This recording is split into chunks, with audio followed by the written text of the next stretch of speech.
Senang bertemu dengan saudara sekali lagi di awal bulan Mei, bulan kelima saudara.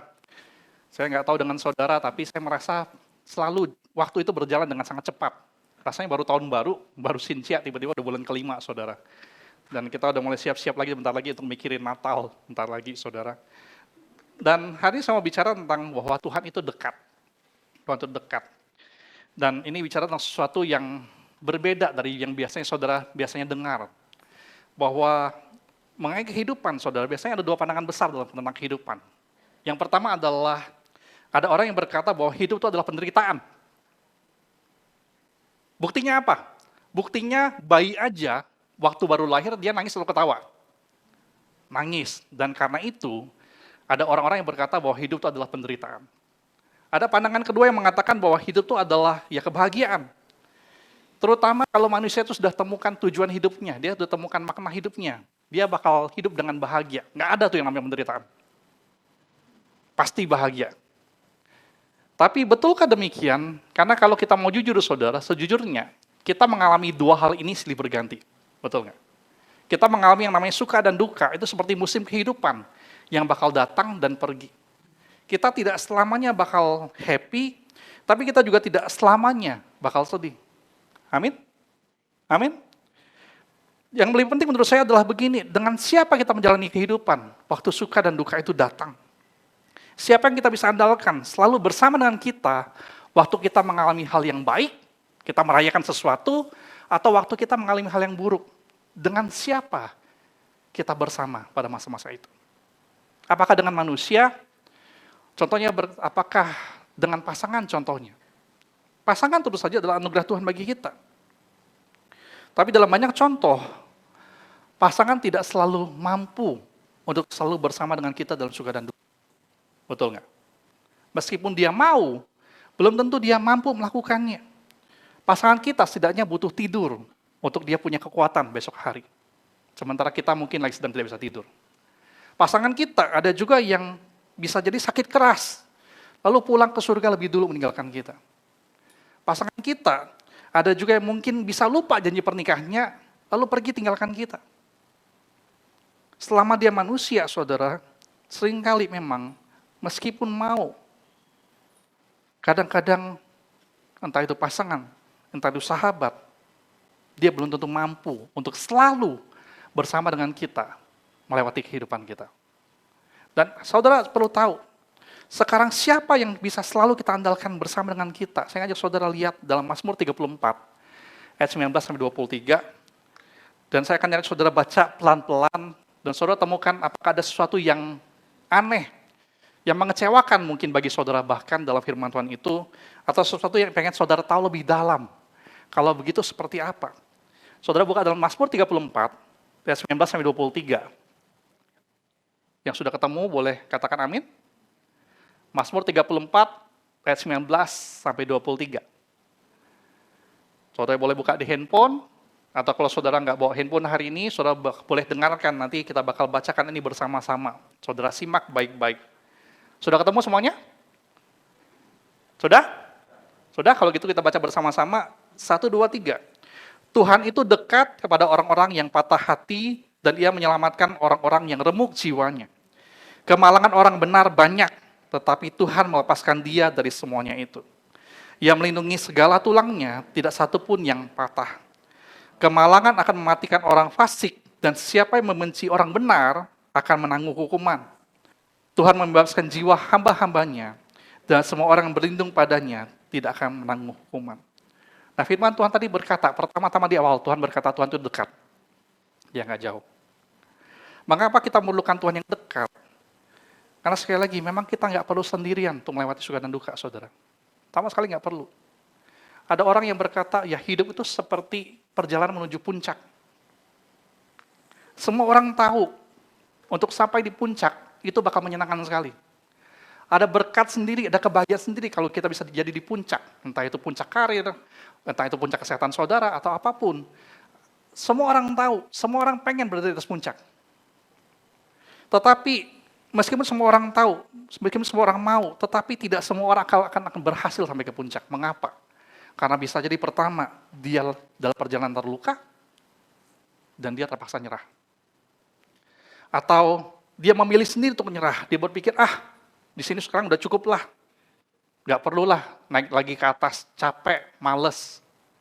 Atau bisa jadi dia nggak mau ke puncak karena dia berkata, kecewalah, irilah sama orang itu. Orang itu bisa naik, dapat promosi karena apa? Karena nyuap. Oh, dia bisa naik ke puncak karir karena apa? Oh, karena dia punya relasi dengan bosnya. Kecewa, lalu berkata, udahlah nyerah aja. Atau bisa jadi ada banyak orang yang tidak sampai ke puncak karena dia merasa dia berjuang sendirian. Padahal saudara perlu tahu begini, Tuhan tidak merancang kita untuk berjalan sendirian. Ada amin, saudara? Tuhan sangat rindu semua kita bisa sampai dalam puncak kehidupan kita. Dan sekarang masalahnya begini, saudara perlu sadar begini, bahwa kita tidak pernah perlu melakukan perjalanan itu sendirian. Firman Tuhan tadi berkata bahwa Tuhan itu dekat, yang artinya adalah ia menyertai dan dia melindungi. Ngomong dulu kan kiri saudara, katakan ia menyertai dan melindungi. Tapi ini kebenarannya. Untuk sampai ke puncak, tidak ada cara lain selain kita harus mendaki. Betul? Ada yang berkata, zaman sekarang ada cable car. Naik cable car sampai ke puncak nggak? Kebanyakan nggak juga setahu saya. Saya belum pernah keliling dunia sih saudara ya. Yang lebih banyak keliling dunia, silahkan ngomong, kasih tahu saya, apakah ada cable car yang benar-benar sampai ke puncak, atau bakal berhenti di satu titik, lalu bagaimanapun kita harus jalan lagi. Atau naik mobil lagi. Betul? Untuk menikmati kesuksesan, nggak ada cara lain selain kita berjuang. Yang artinya, kesusahan memang bakal selalu ada. Betul? Malam yang terasa panjang, itu bakal kita lewati. Masa-masa kesesakan, itu bakal kita alami. Seperti firman Tuhan tadi berkata, patah hati, remuk jiwa, merasakan kemalangan, kita bakal mengalaminya, saudara. Kebanyakan kita bahkan sudah pernah mengalaminya. Ikut Tuhan tidak pernah berarti bahwa hidup bakal jadi mudah, lancar, gampang, penuh sukacita. Faktanya bahwa langit kita memang tidak bakal selalu biru. Betul? Betul? Kalau ada gereja atau pendeta yang mengajarkan, ayo ikut Yesus, pasti bakal sukses, bakal happy terus, hidup jadi lancar, bisnis bakal terus lancar. Kalau tiba-tiba kamu susah, tiba-tiba kamu sakit, tiba-tiba kamu gagal, pasti ada dosa deh kamu, harus ngakui dosa, bertobat sekarang juga. Maka saudara ngomong sama dia, tunggu, baca lagi tadi Mazmur 34 ayat 20 yang tadi kita baca. Saudara perhatikan enggak? Firman Tuhan tadi berkata begini, pertama Tuhan itu dekat kepada siapa? Orang yang, siapa tadi? Di Alkitab saudara? Tuhan itu dekat kepada orang yang patah hati, dan ia menyelamatkan orang-orang yang remuk jiwanya. Ada amin nggak di sini? Amin? Nah berikutnya nih, ini yang jarang dibahas. Saudara baca ayat berikutnya, dikatakan apa? Kemalangan orang benar itu apa? Banyak. Loh kok nggak enak jadi orang benar ya? Sekali lagi dikatakan kemalangan orang benar itu apa? Ada amin nggak di sini? Ragu jawabnya. Atau saudara mulai ragu jadi orang benar? Mending jadi orang yang benar. Saya waktu baca ini saudara, saya juga sempat mikir, saya nggak tahu waktu saudara tadi baca, tadi barusan, beberapa menit yang lalu. Saudara aneh nggak dengan ayat itu? Waktu saudara baca dikatakan kemalangan orang benar itu banyak. Kok jadi orang benar malah banyak malang? Saya juga mikir, salah terjemahan kali, saya cek. Oh benar, katanya banyak kok. Katanya malang kok, tekanan, penderitaan, kesusahan. Dan itu katanya memang banyak.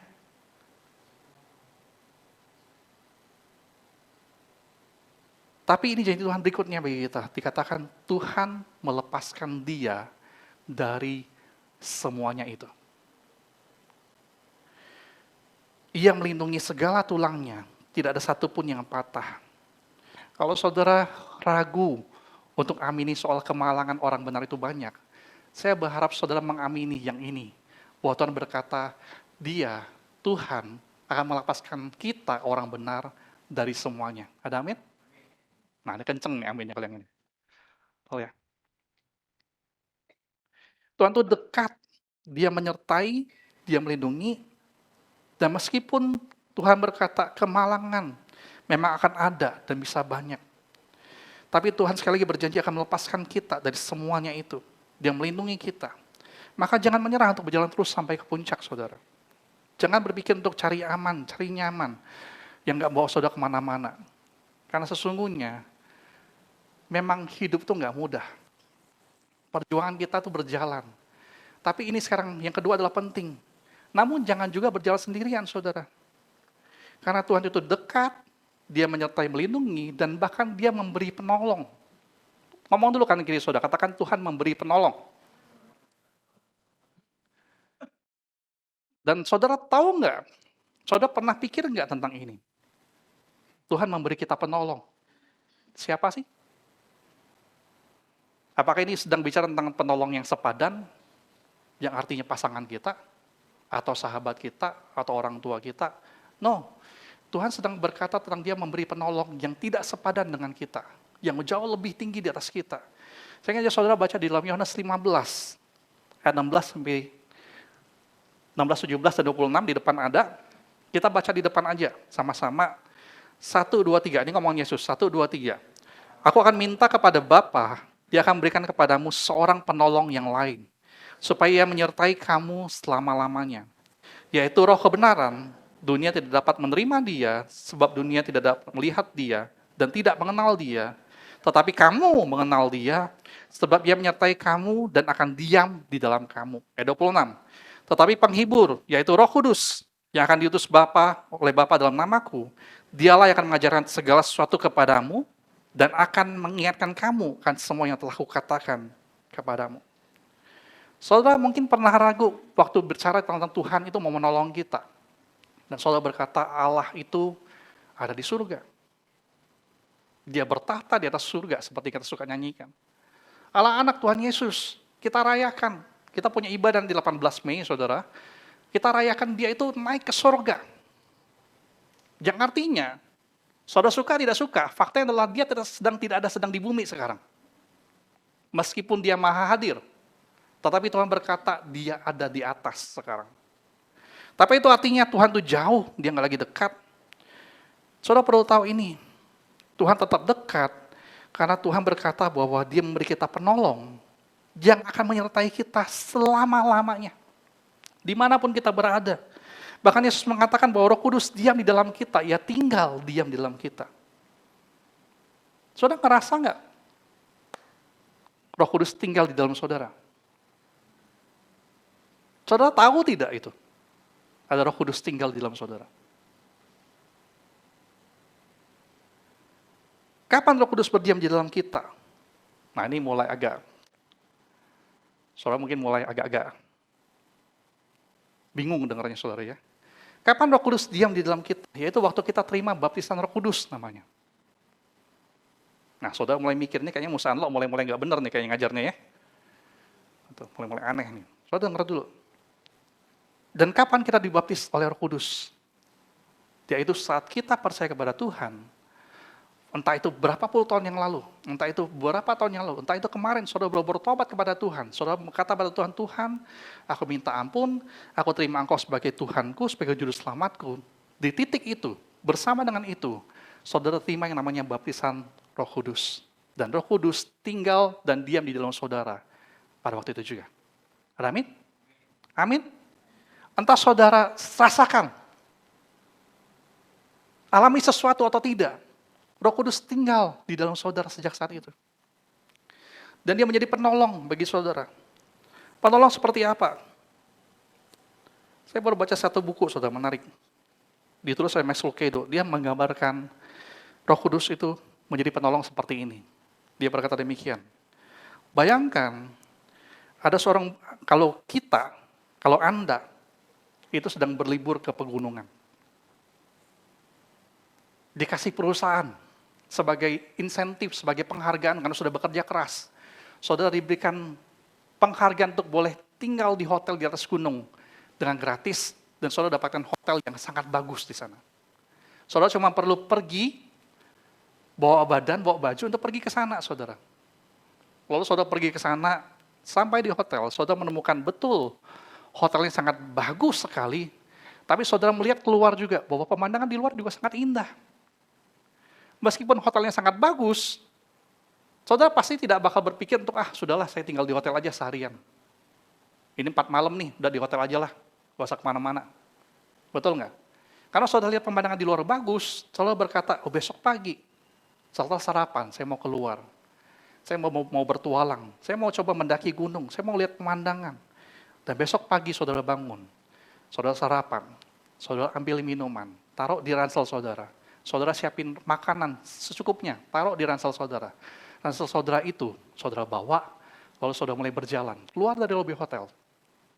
Saudara bertualang, lihat pemandangan. Setelah saudara berjalan dengan bawa tas yang berat, apa yang saudara rasa? Apa? Pertama pasti, apa? Lelah, capek betul ya. Lalu saudara berkata, minum dulu deh, minum. Lalu saudara jalan lagi. Lama-lama saudara mulai apa? Lapar. Pemandangannya mungkin bagus, nggak bosan lah. Lalu saudara makan.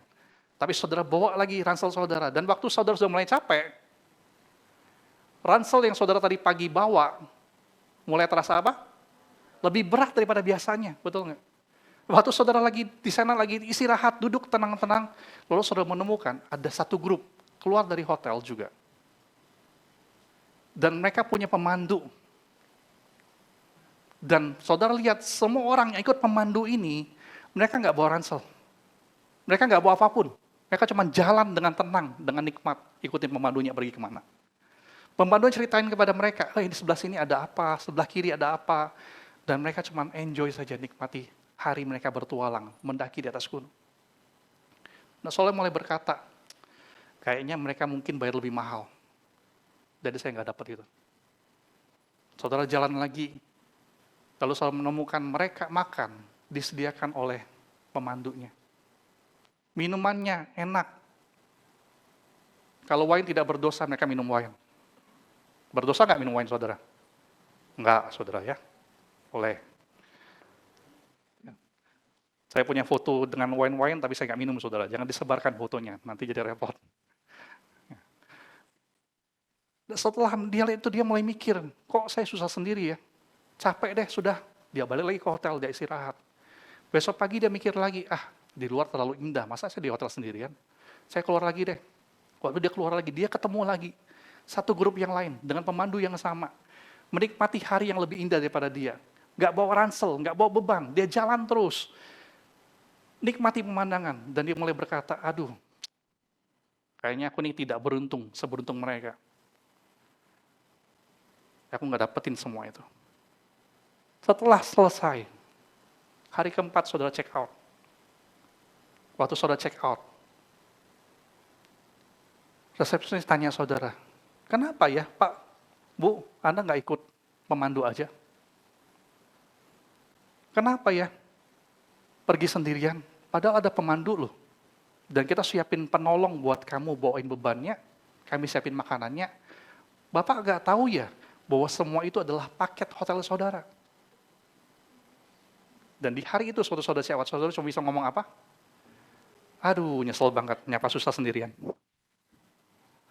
Padahal saudara tinggal nguntit aja di belakang, ikuti pemandu kemana, dan dia bakal menolong saudara. Saudara perlu tahu, Tuhan memberikan kepada kita penolong, yaitu Roh Kudus.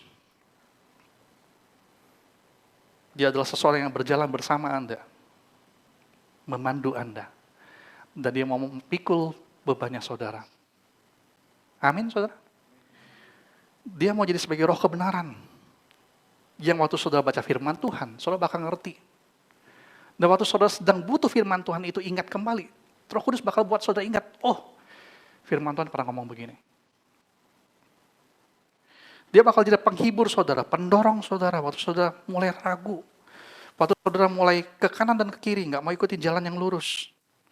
Waktu saudara sedang gagal dan berusaha bangkit, Roh Kudus mau jadi penolong, penghibur saudara, untuk saudara berjalan terus. Yang paling penting adalah, saudara perlu kenal dengan penolong saudara ini. Kita sadarkan, orang Kristen itu menyembah Allah yang namanya Allah Tritunggal, Siapa yang belum pernah dengar kata Allah Tritunggal sebelum pagi ini, angkat tangan. Saya cek kebalikannya ya. Siapa yang sudah pernah dengar kata Allah Tritunggal sebelum pagi ini, angkat tangan. Yang sudah pernah dengar, angkat tangan. Sudah dengar semua toh? Betul? Allah Tritunggal, yaitu kita menyembah Allah itu ada 3 pribadi, satu Allah, kita kenal dengan Allah Bapa. Yang kedua apa?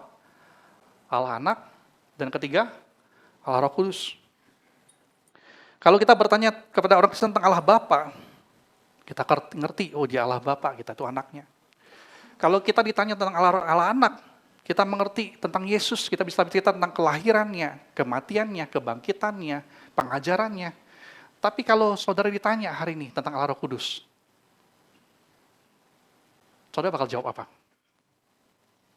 Allah Roh Kudus.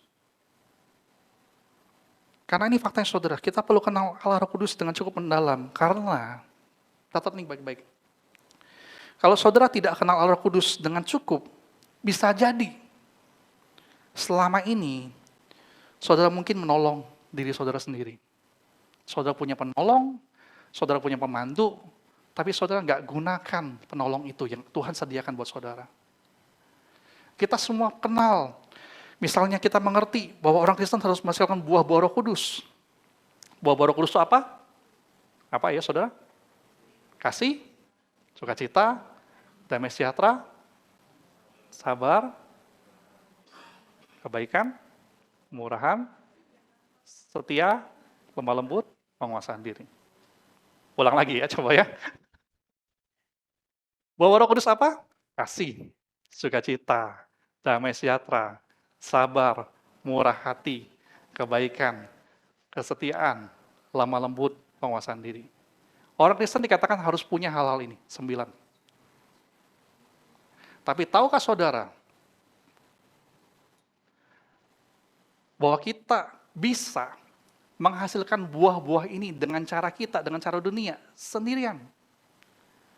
Kalau saudara mau dapatkan kasih dari seseorang, saudara bisa lakukan banyak hal untuk bikin orang mengasihi saudara, tanpa perlu Roh Kudus. Betul? Kalau saudara mau dapatkan sukacita, ada banyak cara saudara bisa dapatkan sukacita, bahkan damai sejahtera, dengan cara dunia. Betul? Kalau saudara mau dapatkan kesabaran, ada kelas bahkan yang diajarkan tentang bagaimana kita bisa lebih sabar. Penguasaan diri. Semua ini, kita bisa hasilkan dengan kekuatan kita sendiri. Tapi faktanya adalah begini, hasil buah rohnya tidak sama kualitasnya dengan yang Roh Kudus bakal hasilkan kalau kita andalkan Dia sebagai penolong kita. Saya cuma ajak saudara begini loh, mari kita kenal Roh Kudus baik-baik, lebih dalam, dengan cukup. Supaya kita nggak jadi orang yang menolong diri kita sendiri, tapi kita mengandalkan Roh Kudus sebagai penolong kita. Amin, saudara? Saudara mau? Dan ini tentang Roh Kudus hari ini, singkat saja. Roh Kudus adalah seorang pribadi. Dia bukan cuma sebuah kuasa atau kekuatan mistik. Roh Kudus adalah pribadi dari Allah Tritunggal. Ada beberapa orang Kristen yang berkata, oh Roh Kudus itu cuma seperti kuasa yang kalau saudara alami, saudara jadi nyetum-nyetum kayak kena listrik. Siapa yang pernah kesetrum listrik?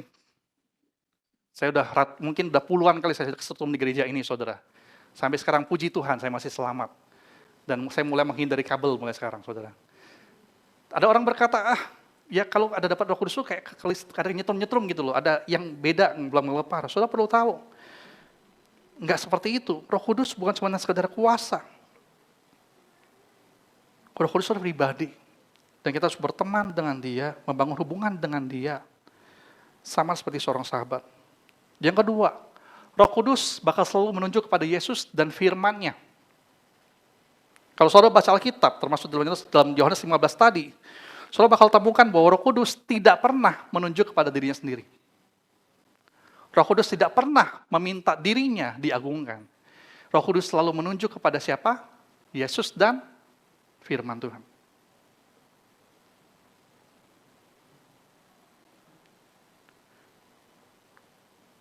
Jika sampai saudara berkata demikian, Roh Kudus adalah sahabat yang memberi Anda kehidupan.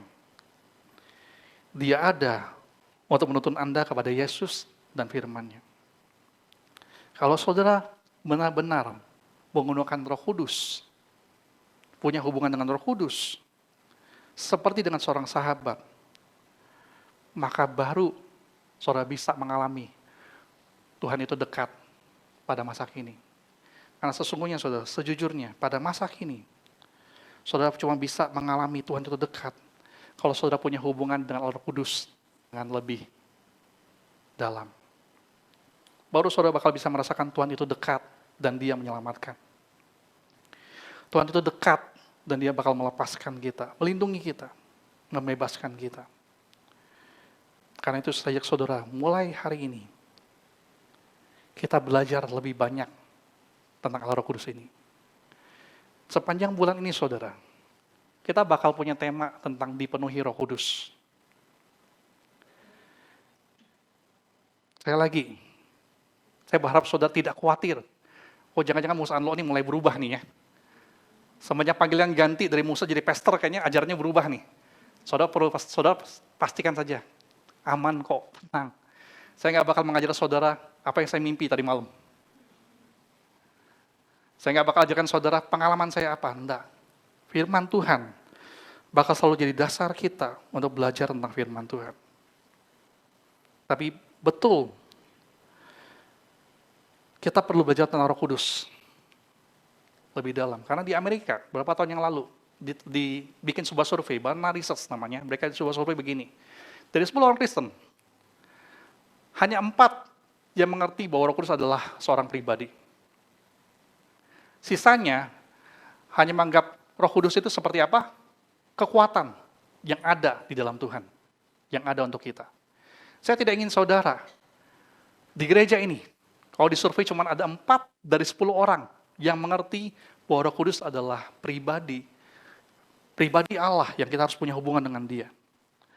Betul, kita perlu berhati-hati tentang Roh Kudus, tentang panjang Roh Kudus ya saudara. Tapi jangan juga terlalu takut, alergi. Kita ikut aja yang sehat. Ada 2 sisi biasanya mengatakan demikian. Oh, yang pertama adalah kalau punya Roh Kudus itu jadinya jadi tukang pamer. Dikit-dikit Roh Kudus, dikit-dikit Roh Kudus. Kesannya semua kita nggak rohani, cuma dia yang rohani karena dia punya Roh Kudus. Ya itu nggak betul juga. Tapi nggak boleh juga kita jadi tukang patroli, saudara. Kita nggak boleh jadi tukang pamer, kita nggak boleh jadi tukang patroli yang berkata apa? Wah, kalau mulai aneh, nggak masuk akal, ini kayaknya nggak benar nih. Ini mulai liar nih. Ini nggak benar nih. Yang sehat adalah sekali lagi kita berada di antaranya. Mari kita memiliki hati seperti anak kecil yang antusias dengan hal-hal baru, tapi terus menghargai firman Tuhan sebagai dasar kita. Mari kita berhikmat dan berhati-hati menguji setiap roh, namun juga berkomitmen untuk tunduk kepada kegerakan Roh Kudus dalam hidup kita. Mari kita tidak membatasi pekerjaan Tuhan hanya berdasarkan logika kita. Karena kalau kita sungguh-sungguh hidup seperti itu, baru kita bisa benar-benar melakukan firman Tuhan ini yang di luar logika kita. Mari kita baca di depan ada Amsal 3 ayat 5-8 sebagai penutup. Kita baca sama-sama 1, 2, 3. Percayalah kepada Tuhan dengan segenap hatimu dan janganlah bersandar kepada pengertianmu sendiri. Akuilah dalam segala lakumu, maka Ia akan meluruskan jalanmu. Janganlah engkau menganggap dirimu sendiri bijak, takutlah akan Tuhan dan jauhilah kejahatan. Itulah akan menyembuhkan tubuhmu dan menyegarkan tulang-tulang. Saudara, kalau saudara tidak terbuka dengan apa yang Roh Kudus bisa lakukan untuk hidup saudara, di luar akal, di luar kebiasaan, di luar jalur mungkin bagi saudara, maka saudara pasti cuma bakal bersandar kepada pengertian saudara sendiri. Saudara pasti bakal berjalan tanpa merasa butuh Tuhan. Saudara bisa jadi saudara berjalan sendirian ke puncak. Saudara punya penolong, saudara punya pembantu, tapi saudara enggak berteman dengan dia, saudara enggak gunakan dia. Padahal Tuhan, sekali lagi, mau setiap kita itu mengalami puncak kita, dan Tuhan menyediakan penolong buat kita, supaya saudara bakal mengalami dipenuhi Roh Kudus sesuai dengan firman Tuhan. Dan saudara bakal menikmati sungguh-sungguh kehidupan daripada Tuhan sesuai dengan janji firman Tuhan, bahwa Dia itu dekat dan nyata buat kehidupan saudara. Tuhan berkati kita semua, saudara.